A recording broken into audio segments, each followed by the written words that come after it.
You're listening to The Dealmaker's Edge with A.Y. Strauss, diving deep into stories behind commercial real estate leaders. Hello, everyone. Welcome to The Dealmaker's Edge. Today we have a very special guest, Andrew Morris, who's the managing director of Blue Owl, where he leads the legal team for the firm's real assets business, supporting approximately $85 billion in assets under management across net lease, real estate credit, and digital infrastructure strategies.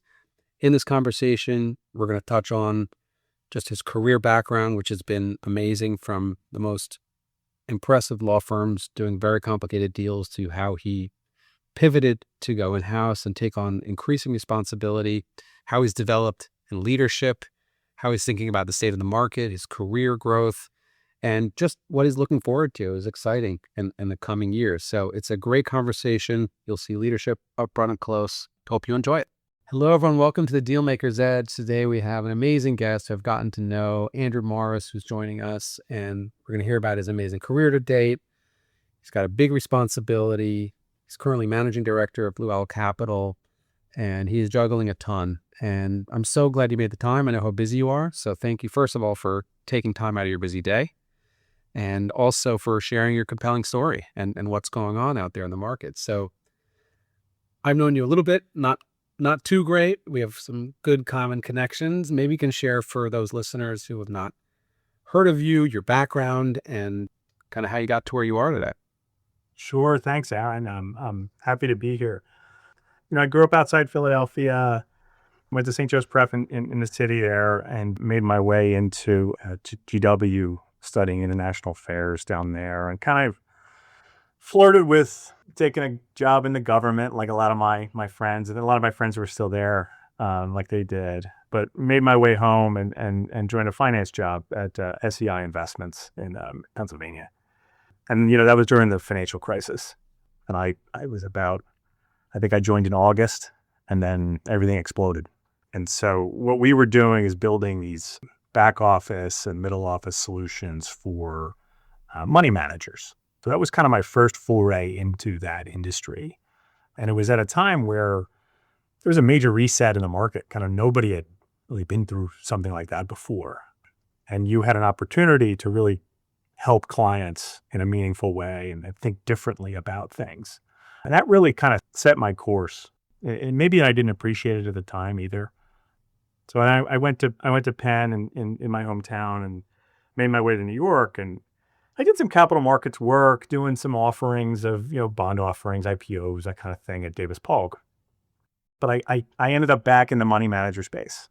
I just liked that industry, and eventually moved over to Kirkland's funds regulatory practice. And that's where I think I really found my spot, which was helping advisors, manage their business, be it established advisors, helping them through SEC exams, thinking through thorny issues, or having, new advisors help them structure their business and achieve what they wanted to achieve. So that's really kind of where that was my launching point from there. Terrific. And I know you have a unique blend. A lot of practicing attorneys want to escape over to the other side of the fence, the business side. And with your experience, both honestly on the investment side before Davis Polk and Kirkland, you already had that capacity to do business and law. And then I guess the opportunity presented itself for an in-house role and to continue to leverage that fabulous experience. I mean, I imagine those years at Kirkland, 16 to 19, were amazing years of growth because the market was exploding and the firm was exploding in a fabulous way. So the exposure and experience you must have gotten to fund managers of all ilk, all size and scope must have been amazing. But then to leverage that experience, more of a business role, would love to hear about that transition. I know people always ask you about that. Well, yeah, it was really a natural one. I had a client in Chicago who was a credit manager, and my wife had grown up in Chicago. I had grown up in Philly. I didn't know how long I wanted to stay in New York, and I knew Kirkland was a Chicago headquartered firm, and so I threw it out there as a total throwaway in early days. Hey, maybe I'd think about moving to Chicago. So one day the big partner pulls me in and says, "Hey, are you still thinking about moving to Chicago?" And we had no conversations about this. I said, "Sure." It was in the afternoon. It was totally like out of the blue. And he says, well, can you be there on Monday? So I called my wife on the way home. I said, well, I've had a day. And so the client needed a CCO on short notice. And so, it wasn't Monday, but it was, a couple months later, I joined their team on secondment and then moved into Kirkland's Chicago office before going back to the client and full time. And so that's how I kind of made that transition. And it was a really rewarding experience to kind of dip a toe in and get to know everybody inside an organization, now inside the organization, and learn a lot more about, how these organizations operate. And then what the goals of the people are. They're not a monolith, these firms, and building individuals have different motivations and goals and priorities. Yeah. So it was really eye-opening. Sure. Maybe we could talk a little bit how the transition to Blue Owl went. You're already outside of the law firm sphere. Yeah. You were building your bona fides and your chops as somebody who can, handle compliance and regulatory and legal and understand the fund management business from the inside out. Maybe you could talk about that transition to Blue Owl, how it came about, what was the draw? Sure. I mean, it was really a natural thing. I had met or had been introduced to our GC, Nina Reddy, I think it was during COVID, because I remember when we met, we were over Zoom and we were both in, hoodies in our kitchens. And a mutual friend who I've worked with and she had worked with introduced us. And she was looking for somebody in New York, and she knew I wasn't going to leave. But our mutual friend introduced us, said, "Hey, you should just meet this guy. He's a profile of a guy you might want to hire." And that was, call that 21. About a year later, this is after Blue Owl acquires Oak Street, the real estate manager in Chicago. I got a call from Kirkland Ellis saying that Blue Owl was looking for somebody, and I said, "Nina." So it was really a natural turnaround where we already knew each other, and it was about getting to know everybody else. Amazing.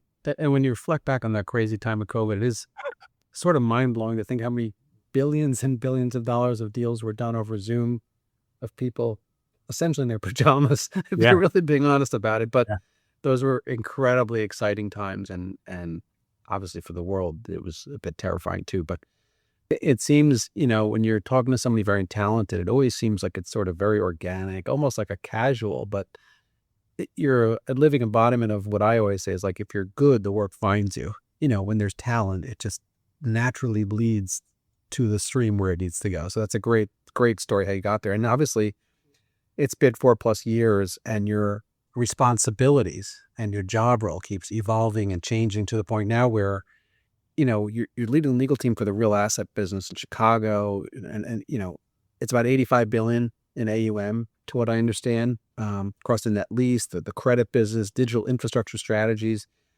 It's a huge portfolio, and obviously it's a fabulous organization. You have an amazing team around you, but maybe you could talk about macro, your day-to-day role, for those who want to get a better flavor. Yeah, that's a really good point, because I think my view of what internal counsel does, especially in a leadership role, I learned a lot through growing up inside of the both my prior firm and here. A lot of what I end up doing is really managing, and it's managing people, it's managing process, some systems here and there. I mean, I do plenty of, I try to do as much substantive legal work as I can, because I really like doing that. But it's a lot of thinking through, is this the right way to approach a business process? Do I have the right people staffed here? Do they need more people? Do they need different resources? And trying to take the long view on, are we doing things efficiently and effectively?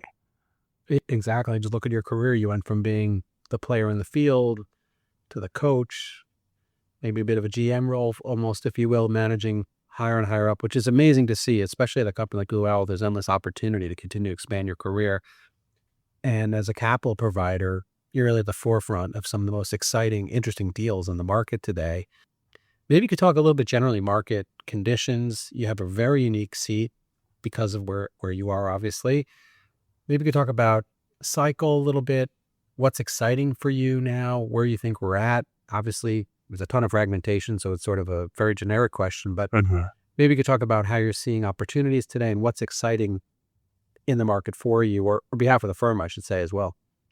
We've been able to stick to our knitting really well, I think, even in a time of uncertainty. And I think uncertainty is kind of pervading the market at the moment. But we've been on the hunt, since Mark founded the business years ago, for durable assets, income-oriented strategies that really don't require you to make a macroeconomic bet. So our portfolios are really focused on high quality tenants and what we think of as mission critical assets. So where the asset is both critical to a client's operations, a tenant's operations, and their credit is strong, and is also from an economic perspective critical to the economy. And blending those assets, we don't need to take a bet on what the broader economy is going to do. Now, we think rates are going to stay higher for longer, and that means that it puts a lot more pressure on income generation and on underwriting discipline, which we focused on consistently. Sure. And I know you're not in any asset class in any specific market. It's such a huge organization, but obviously one of these hot topics constantly, you hear about it every single day, the data center business, AI, more and more and more demand. It's an insatiable demand, it seems like, for those assets. Maybe on a macro level, you can walk us through how you're thinking about that business and what's exciting about that. What's a little bit fearful? Are we being overbuilt? Are we potentially pushing that market in a way that's less sustainable over time? We'd love to hear on a macro level, how you think about the data center business and that industry. When we think about digital infrastructure, it ties in really nicely to the overall business, where we Sure. think about critical infrastructure to the economy and to tenants. It's certainly gotten a heightened focus as the way that the economy has pivoted over the last year to 18 months.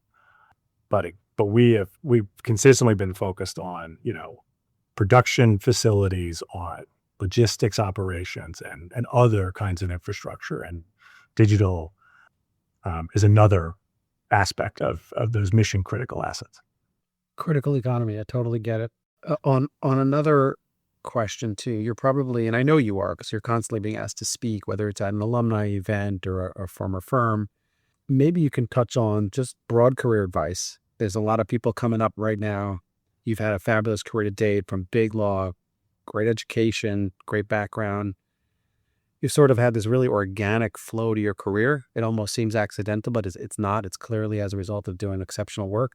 Maybe you could talk about some themes that younger people coming out really need to keep in mind as they're getting their first job or second job. You're probably asked, can I meet for coffee? Or can you give me some career advice?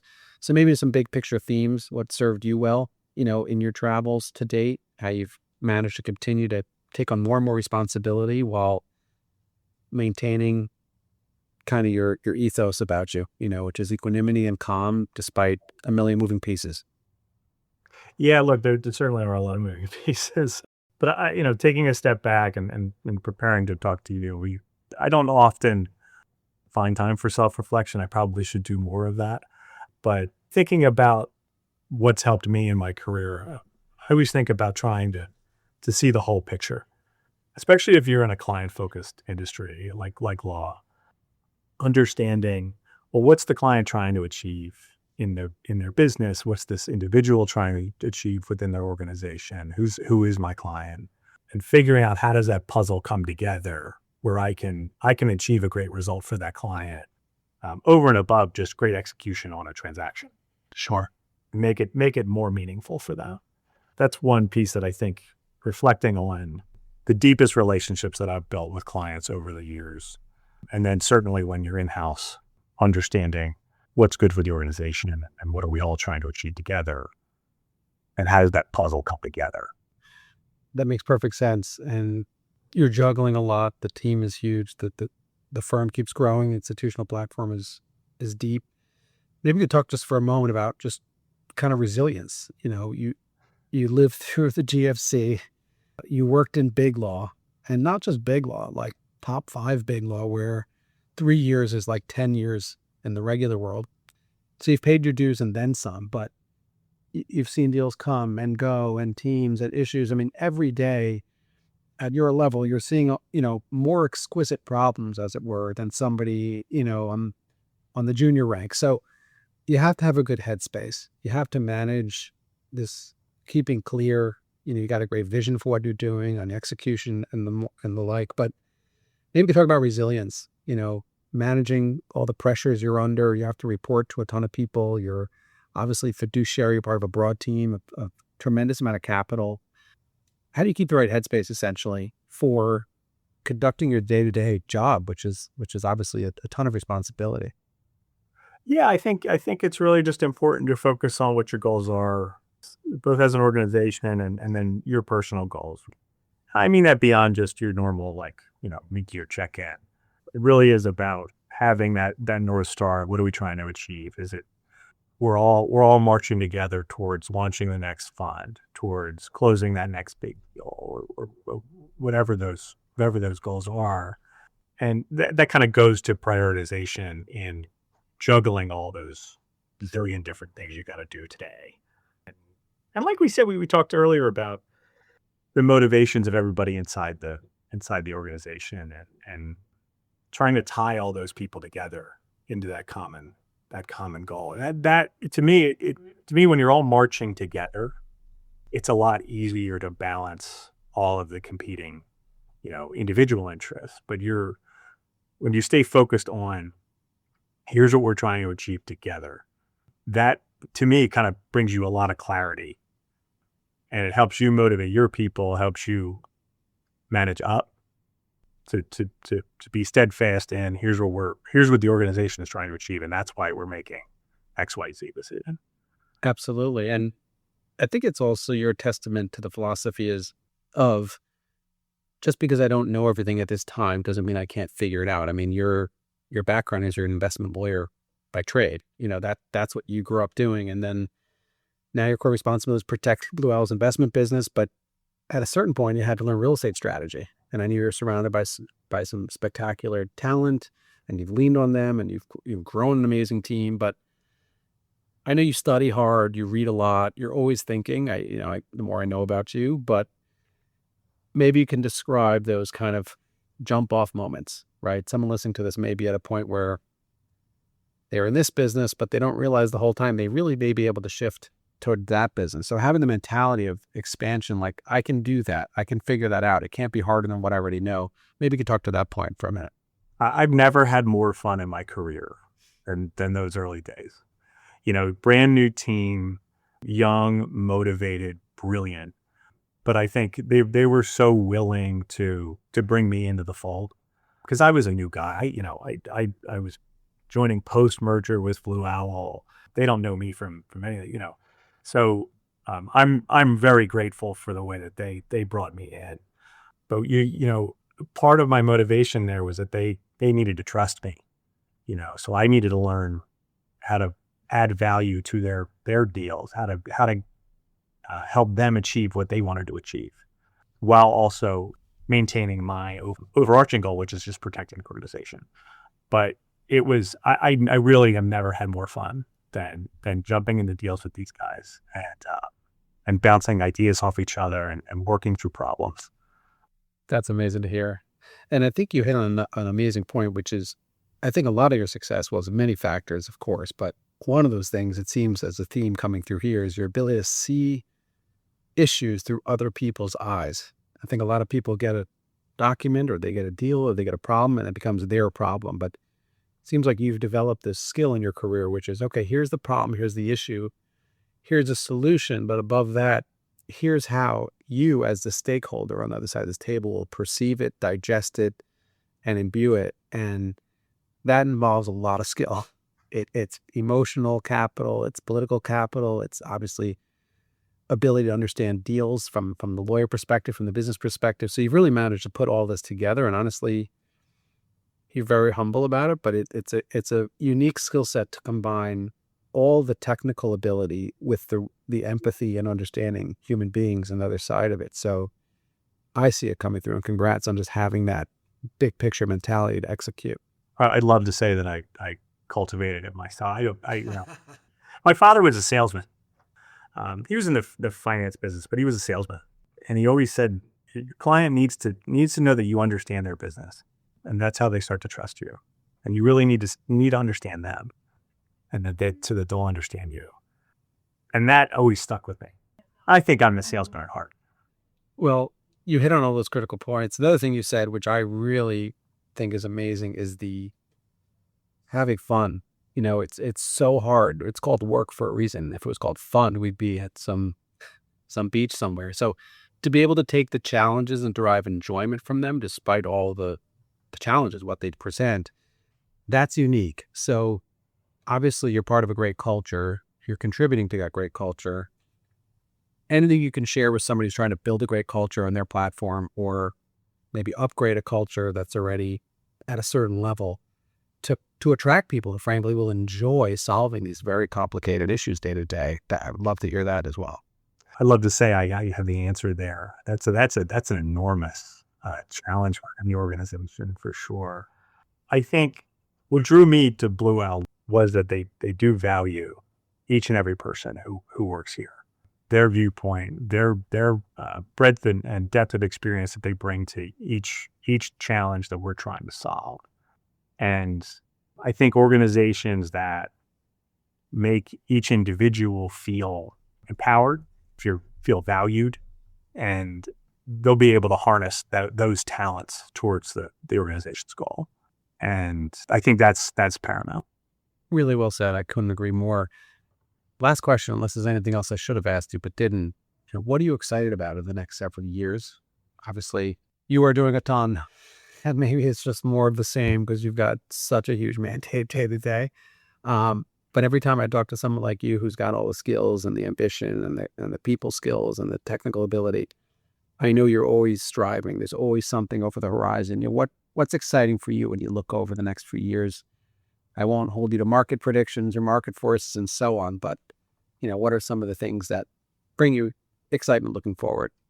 Look, I'm really excited about developing my team, about this platform growing, and my team's both their responsibility, their portfolios, and their business growing. But we have a really young group here. We have a really young group here with a ton of potential. They're extremely talented. And so as this platform grows, I'm really, really excited to see them flourish and see what they're capable of. We've already seen a ton out of that, but their potential is, there's a huge ceiling on them. And so I'm really excited to see how both the people on my team and then our mid-level junior investment professionals, I think the growth of this platform will really make their talent shine. And I'm really excited about that.